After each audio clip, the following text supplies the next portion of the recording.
Let's turn our Bibles to the book of Acts. For the book of Acts, chapter 12, verse 5 to 16. Let's read together. Peter was therefore kept in prison, but constant prayer was offered to God for him by the church.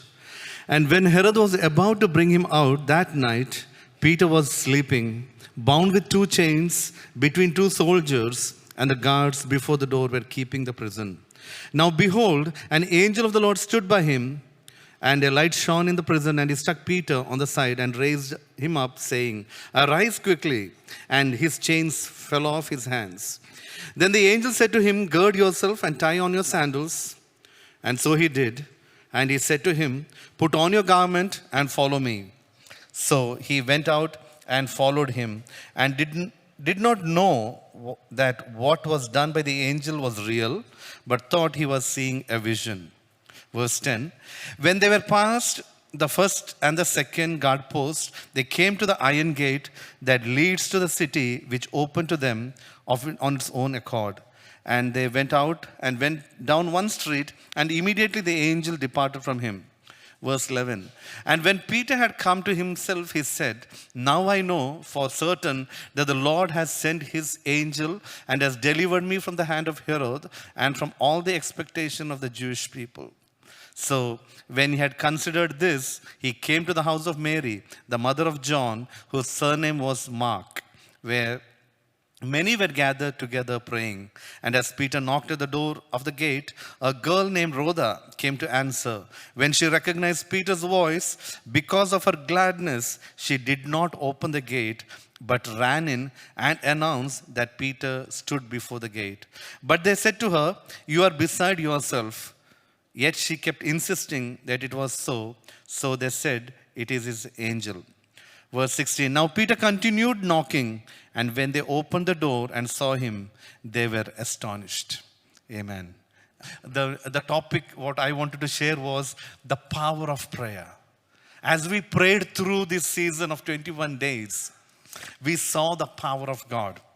And I'm so excited to stand in the house of the Lord. I believe so that you are also very excited, right? And my reason of excitement is today is the first day after this 21 days of fasting. So we finished the 21 days of fasting yesterday, and today is the first day. And I'm so excited that I could be the part of this 21 days. Many 21 days had passed by. I was a part of it, but I feel this 21 days was a very special one. And that is the reason why I brought in the book of Acts, chapter 12, to make sure, to understand the power of prayer. As the church prayed, let us study how the church prayed, what happened.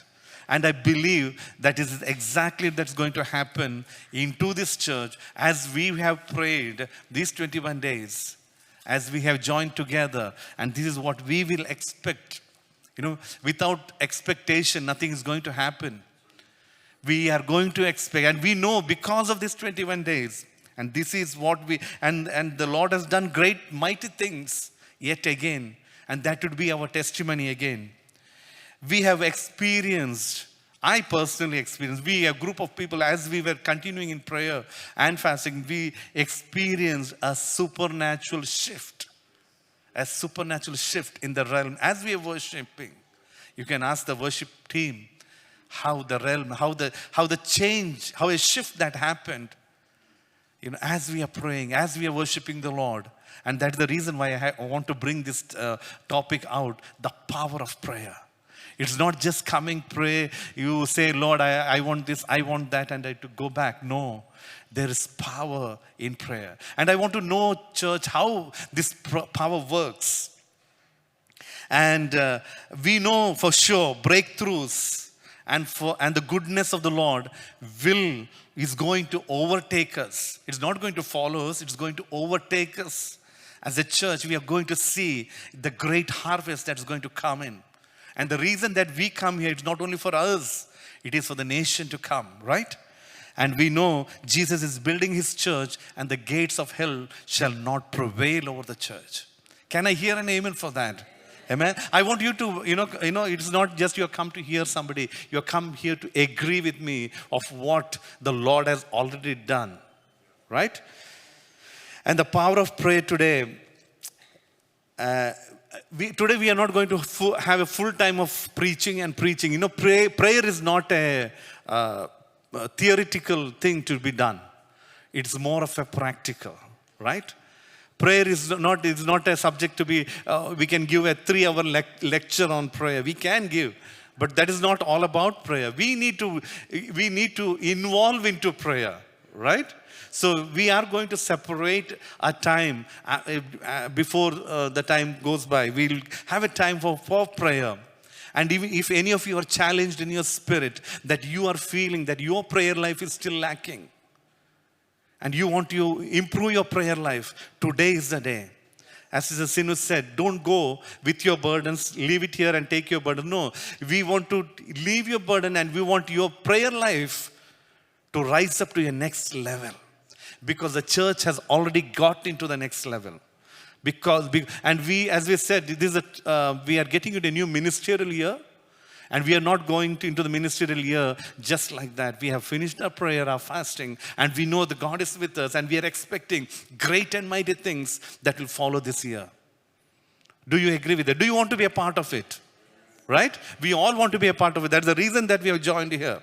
And that is the reason. And if your prayer life, if you are still finding it difficult, today is the day.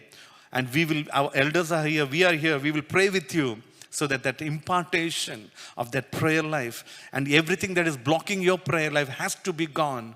And the prayer, and even as the word as we read in 5, Acts chapter 12 verse 5.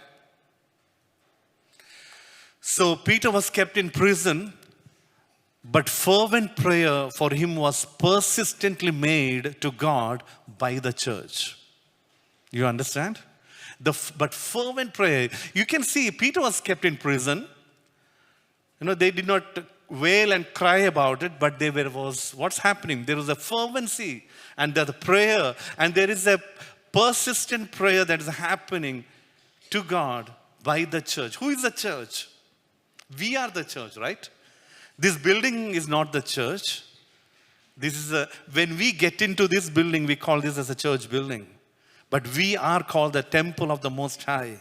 We are the body of Christ. And as the church, as the body of Christ prayed, as they prayed fervently, it is not just, Lord, help Peter to come out. They persistently sat there and they prayed.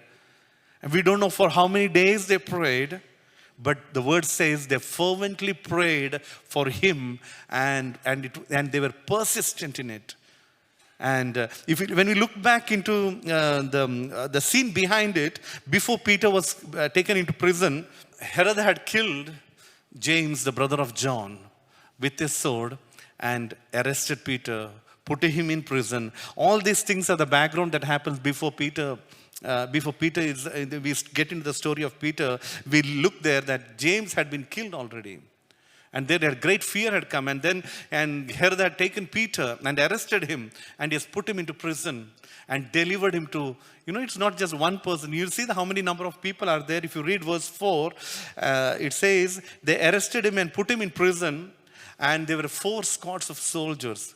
It's like written 4 into 4. 16 soldiers guarding on one person.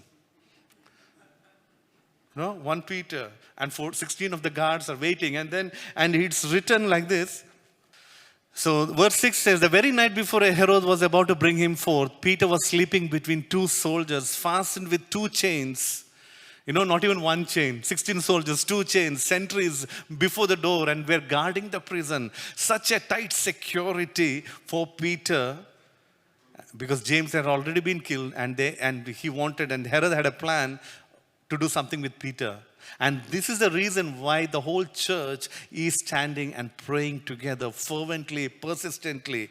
And as the church is praying, I was so happy to see this. And as we prayed, the verse says, and suddenly an angel of the Lord. And this is what happens when we pray together as a church. Suddenlies will come forth. Do you agree with that? Do you want suddenlies in your life?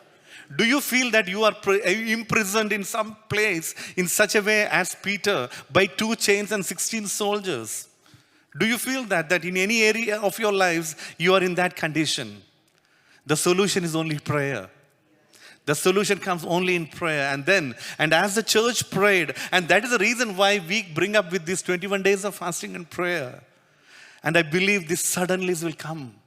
And here it says, and suddenly an angel of the Lord appeared, and a light shone in the place, and he awakes him up, and he says, get up quickly. And the chains fell off his hands. It doesn't say that the angel removed the chains. It says the chains fell off his hands. Every chain that is holding us when we pray, that is the power of prayer. The whole thing that what I am to bring it is the power of prayer. The power of corporate prayer. As the church prays, nothing can stand.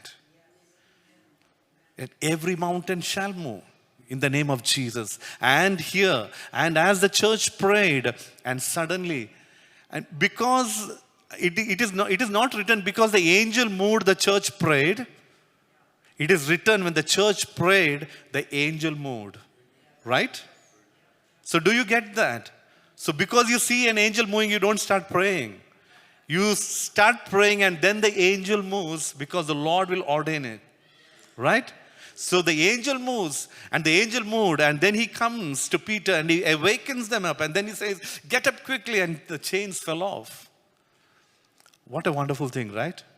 And suddenly it happened. The same suddenly happens again in the book of Acts, again in chapter 16. When Paul is in the prison. Do you remember that story? And Paul and Silas both are in prison in chapter 16, verse 25. At that point of time, at midnight, Paul and Silas were praying and singing. And when they were both were praying and singing, suddenly, verse 26 says, there was a great earthquake. And the similar kind of a thing happens there too, so that the foundations of prisons were shaken, and immediately all the doors were opened and every chains were loosed. Now I was looking at that verse and I was thinking, if an earthquake has to happen, what it has to do with the chains that has been bound over them, right? When the earthquake happens, the building shakes, right? The building shakes, everything in that may shake, but how these chains can fall off? That is the power of prayer. That is the power of prayer. So today I want to encourage you. If you feel that there are chains in your life, in your families, in your generation, in any area, in any aspect of your life, and when we pray, suddenlies, angels, these are the things that, and that's what I believe 100% that as we prayed these 21 days, this is exactly what the Lord is going to do into our midst. And if you feel, and that's the reason why I'm strengthening you so that you can join in. Yes, of course, you may not have joined. That doesn't mean that you did not lose anything. You lost something if you have not joined it. But of course, if we have second chances coming up, but what you lost is lost. What I gained is what I gained, right? So we cannot say, okay, next time we'll join. No, yeah, good that we can join next time. That's good. But what we lost is lost.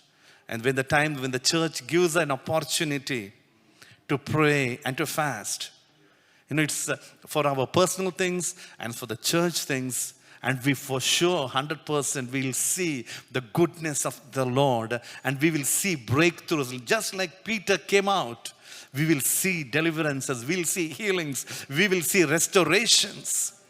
Because our God is able. We serve a mighty God. We are not just praying to some idols which doesn't see or hear. We pray to the Almighty God, the God who created you and me. Right? And when you look at prayer, I just made it wrote some things like this. When we are praying, you are communicating with the Creator God. You remember reading Genesis 1, 2, 3, where God started creating the heavens and the earth, right? We all know Genesis 1, 2, 3. So we are talking to that God who created everything. And prayer, so many people think the prayer is only for those who are on the elders, the pastors, the priests. No. It's a direct line. It's not. People think it's a direct line allowed only for the elders of the church. Do you feel that? It is not a direct line allowed only for the elders. It is for each and everyone who believes in Christ Jesus. You can pray. Maybe our direct lines, our wires have got cut somewhere. We need to find that. And today is the day that we will find where it is cut, and there's a time of prayer that where we will join hands with you and we'll pray with you so that your lines will be connected back to God. That doesn't mean that you need to ask somebody help to pray with. Of course, we are there. But then it is each one of us has to be connected to God directly. And that is why Jesus came to this earth, right? That we can have fellowship with Him. And Jesus came and He reconciled us back to the Father. And so that we can have a direct access with God Himself. Oh, what a wonder, right? Oh, the blood of Jesus speaks a better covenant on our behalf. It's not the blood of Abel, it's the blood of Jesus that speaks a better covenant on each one of our lives. And we can speak to God, and He hears us, and we can hear His voice. Right? So I pray that today, before you leave, as the time of prayer comes, if your prayer life is down, maybe because of situations or whatever it is, I want your lines to be connected back to the Father. And to be there with Him and to pray and to see these wonders if you want to happen into your life. Today is the day. Amen? So you can take it as a challenge. I even wrote, this is a prayer challenge. This is a prayer challenge. It's very easy for people to come and tell, please pray for me, please pray for me. Right? Yes, it is good when as we gather together, it's good that we can ask help. Please pray for me for this issue. But at the same time, we too can speak to the Father. And He is waiting to hear each one of our voices. Amen? So, and when we see this angel here, he says he gets up quickly. And he says, and the chains fell off. And verse 8 says, and the angel said to him, tighten your belt and bind on your sandals. And he did so. And he said to him, wrap out your outer garment around you and follow me. I was looking at this passage, and then I was looking, if at all, if it was somebody, we could have awakened somebody and tell, come run with your life. No, the angel is so calm. He says, get up quickly and tighten your belt, bind your sandals, put out your garment, and then he's taking him. See, this is the way the Lord does. It is not just running out with your life. Okay, the angel woke me up and he says, get up quickly, and so I'll run. No, there are a few things. He is so mindful of the smallest details of our lives. He is mindful of everything. He was mindful of his belt, of his sandals, of his outer garment. God did not want Peter to go half naked out. Right? He makes him sure that he wears everything, and he goes, see, God is so precise on every aspect of our lives. So you need not worry. And the Word of God says so much on don't worry, right? We worry upon all these things, but God is so mindful of on every detail of our lives. So let's go to the next slide. Verse 9. And Peter cannot believe. We know this story, right? And Peter cannot believe. And he thinks he's in a vision. Right? Anybody will think that he's in a vision. And verse 10 says, when they had passed to the first guard and the second, and came to the iron gate. Wow. Can we imagine going through a jail and coming out of the first gate and the second one? And then coming to the biggest, the iron gate, and of its own accord, the gate swung open. It is like a dream story, right? It is like, when you go to a mall now, as you go, the sensor finds you and it opens up on its own. 2,000 years back, already that story has been written there, right? When you go to any mall, you just go, it opens on its own, right? See here, it's already done there. And that is the power of prayer. That is the power of prayer. When you pray, doors will open. And when you pray, even the iron gate, even the first gate, the first guard, second guard, and the iron gate, everything is going to open for you as you pray. Do you agree with me for that? And this is the reason that I took this passage, the power of prayer. We prayed through 21 days, right? But what would be the power of prayer? As you pray, every gate will open for your life. And the gates for this nation, for this church, has already opened in the spirit realm. And we are going to take it over in the name of Jesus. Right? So today, if you are waiting for your doors to open, what is the solution for that? It's prayer. Prayer is the only thing that you have to do. And as we read in the church, and the church was persistently doing it, and the church was very much concentrating doing it. We can see into the other verses how concentrated that they were in praying. Verse 11. Then Peter came to himself, and we know, and he understands that the Lord had sent his angel and delivered him. And then verse 12 says, he goes to Mary, the mother of John's house, surname was Mark, where a large number were assembled together and were praying.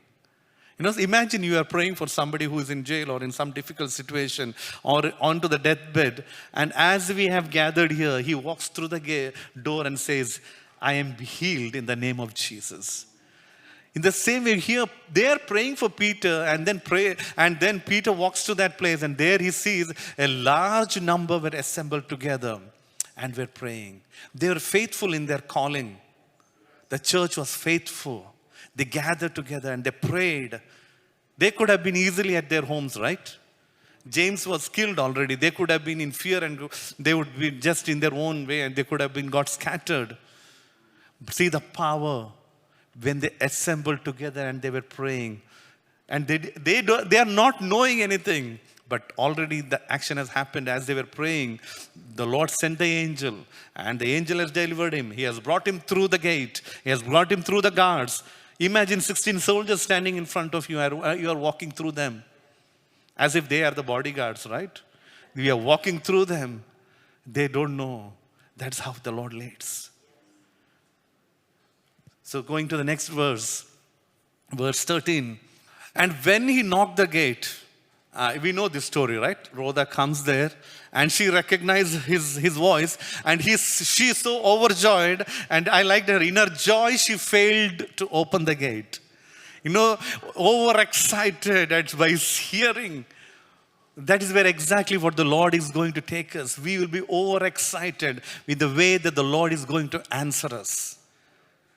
Do you want that overexcitement, church? Are you waiting for that kind of an answer from the Lord? Do you believe that God is able to do that? I do believe. I'm 100% sure and I'm 1,000% sure that as we have prayed through, God has done a mighty breakthrough. And my spirit, soul, body, I'm just waiting for those things to come forth. Because God He's faithful. And her joy failed. Because of her joy, she failed to open the gate. What a joy that would have been. She was hearing the people praying, right? The whole church praying for Peter. And she hears the answer here. Oh, Peter is standing at the door. And she is so excited, she runs. And they said to her, you are crazy. In the other version, it says, you are besides yourself. I took the amplified version, it says, you are crazy. Very simply they put. And they said, you are crazy. But she persistently and strongly and confidently affirmed that it was the truth. That would be each one of our cases, church. When we pray, when we assemble together as a body of Christ to pray, this will be our testimony. They will not be able to believe. It will be hard to believe. How can it happen? And that's what, even when the people who were praying, they could not believe it. They said, you are crazy. People will call you crazy when you tell your testimonies. Are you ready for that? Yes? When you tell other people about your testimony, how the Lord delivered you, how the Lord did things for you, they will tell you are crazy. Are you ready to hear that? You are beside yourself. It will be a better language, right? But she was persistent, she was strong, and she was confident, and she affirmed. And verse 16, but meanwhile, Peter continued knocking, and when they opened the gate, they were amazed. And this amazement is going to come overtake the church and our lives when we stand. And the testimony and the people who have been healed or restored, whatever happened, they will be knocking the door. And we will be seeing with our own eyes the great deliverance that the Lord has done. It did not finish off when God did miracles with the children of Israel when they moved out of Egypt. Even now, He works miracles. Even now, He heals. Even now, He brings back the dead to life. Do we believe it as a church? And this is what exactly, whether you believe or not believe. And this is what the Lord is going to do. And you will be amazed. Do you want to be amazed? We all want to be amazed by what the Lord is going to do, right? And this is what exactly the power of prayer. This is what I wanted to talk about. Because we'll be so amazed of how our Lord is going to answer us when we pray. This is the power of prayer. It is not, Lord, give me that, give me this. No, just when we have a need, we come to the church and then we disappear. And then next need comes, again we come back to the church. It's not about that. It's about persistent, constant, fervent prayers that can be offered. I liked James chapter 5 verse 16, the second part of it. The effective fervent prayer of a righteous man avails much. Elijah, and then James is writing, he's talking about the effective fervent prayer of a righteous man. And then he brings in Elijah as an example. And verse 17 says, Elijah was a man with a nature like ours, and he prayed earnestly that it would not rain. And it did not rain on the land for 3 years and 6 months. And he prayed again, and the heaven gave rain, and the earth produced its fruit. See the authority that comes. Not to execute simply just, the authority that we have got. But Elijah was a man of prayer. And then I was looking at it because the word of God says Elijah was a man like us. I was trying to compare, how can he be like me? How can I be like him? He's such a great man of God. He ran before the chariots of Ahab. And he is the one who did so many miracles. And the word of God says, he is compared to just one amongst us. Lord, I was like, Lord, how can he be matching with us? Then I was writing down, Elijah once said, right? Lord, it is enough. Take my life. And that's the only thing we can manage to match with him. Right? Remaining all his, like, my God, the rain, the fire, everything that he did. And Elijah was after food also, right? And even though the food and the Lord, let me die, these two things match with most of us with Elijah. Remaining things, what about the remaining things? And then the word of God says, he was just like a man like you and me. And we can be called, and through Christ Jesus, we have given an allowance to get into that place of that power and to demonstrate that power, that He is in power and in prayer, so that Christ's name will be glorified. Amen? And prayer is not an option.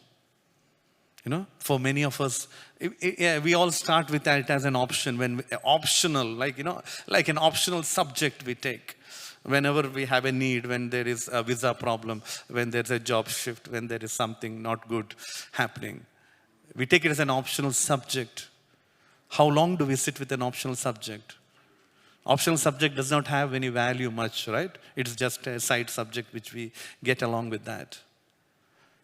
But prayer should be our main subject. And it should be so powerful. It should be, even as Elijah prayed, the effective fervent prayer of a righteous man availeth much. Do you want your prayers to availeth much in the realm of the spirit? Even in the physical realm, even in the realm of healing, in the realm of your finance. Whatever it is, God did not give any barrier saying only this you can pray and you cannot pray about this. Every need, we can take it to the Lord's hand. And when we look into the great prayer people, Abraham, Isaac, Jacob, they started building altars. They built the altar and they prayed, and God answered them. So as we are here today, I want to challenge you to have the spirit of prayer coming upon you. Do you want to have this prayer life rekindled? Do you want this prayer life to go on? Colossians 4:12 says, Paul is writing about a person called Epaphras. Epaphras, who is one of you, a bondservant of Christ, greets you always, laboring fervently for you in prayers, that you may stand perfect and complete in all the will of God. You know, we hear of many great people in the Word of God. Paul is writing about many, and Epaphras is one of them. In Colossians chapter 4, verse 12, and the mention of Epaphras is written. And he talks about Epaphras as he's laboring fervently for you in prayer. You know, he's praying for the Colossian church, and Paul is writing, Epaphras is that person who is praying for you fervently. What a challenge, right? I was challenged with this word. And he's laboring fervently. That beautiful, how he's laboring fervently in prayers, so that they may stand perfect and complete in all the will of God. This is a prayer of Epaphras for the Colossian people. So today, whom are we praying for? Is it only me, my job, my things around? Or are we praying? What is your heart's desire? What are we praying for? He is like Epaphras. Is there any fervency in our spirit to pray about? Psalms 18:6 says, in my distress I called. Psalms 18, chapter verse 6, it says, I called unto the Lord. You know, we know the story of David, right? Every time he comes out and he says how the Lord delivered him. Psalms 18 verse 6 says, in my distress I called upon the Lord, and I cried out to my God. He heard my voice from his temple, and my cry came before him even to his ears. That is the God that we serve. Our cry will get into his ears.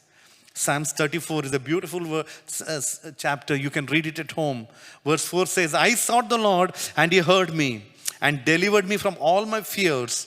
They looked to him and were radiant, and their faces were not ashamed. This poor man cried out, and the Lord heard him and saved him out of all his troubles. The angel of the Lord encamps all around those who fear him and delivers them. And it's beautiful, the further thing. You can read it at home. And this will be your testimony. Psalms 34 will become our testimony. And we can say, I sought the Lord, and he delivered me. And I looked to him, and my face became radiant. And we can say, we cried out to him, and he saved us from all our troubles. So this is the power of prayer. When you pray to the living God, this is what will happen. So I challenge you right now, as you take time to think about it. I told you in upfront that we want to take time to pray. We want to encourage you to get in direct line with your Creator God. 2 Chronicles 16:9 says, for the eyes of the Lord runs to and fro throughout the earth to seek out those who are crying out to him, who is faithful. As we cry out, his eyes are upon us. So you need not go back with your burden. You need not go back that my prayer life is not okay. No, today you can reset. How many of you want to reset your prayer lives? I want to reset my prayer. Lord, I want to reset it fully so that I can be like Epaphras. I can be like Elijah. I can run. I want to be in that place where I can give my best. I can do fervent prayers. So are you with me today? Do you want this opportunity? I want to share one more words that the Lord gave me so powerfully. It came 2 Kings chapter 3 verse 17. And for thus says the Lord, you shall not see wind, you shall not see rain, yet that valley shall be filled with water, so that your cattle and your animals may drink. And this is a simple matter in the sight of the Lord. So when you pray, you know, the story goes like they were asked to make the valley full of ditches. But not only the ditch got filled, the whole entire valley was filled with water.